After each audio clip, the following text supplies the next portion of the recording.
Vereador Lucas Carinhato. Obrigado, presidente D'Ambros.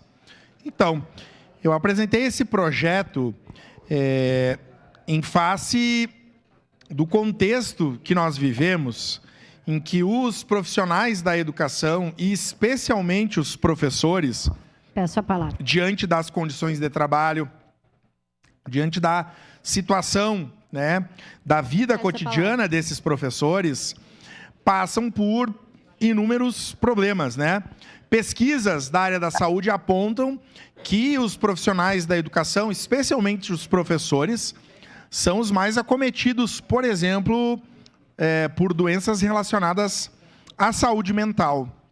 Eu, esses dias, recebi no meu gabinete uma psicóloga que falava do aumento do número de atendimento nos profissionais da educação.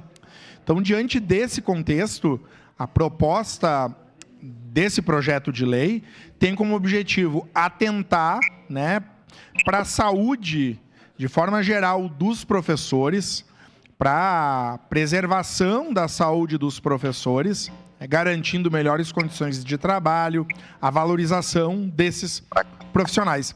Então, no momento oportuno, votarei favorável e, a partir do ano de 2024, na semana em que se insere o Dia dos Professores, nós teremos essa efeméride, mas no sentido de envolver o Executivo, o Legislativo e a sociedade caxiense para a atenção que envolve a saúde dos homens e mulheres trabalhadores da educação, que contribuem para a construção de conhecimento, para a educação dos estudantes e das estudantes, para que a gente atente para isso. Era isso, senhor presidente. Muito obrigado. Obrigado. Com a palavra, Rose Frigeri. Achei esse importante.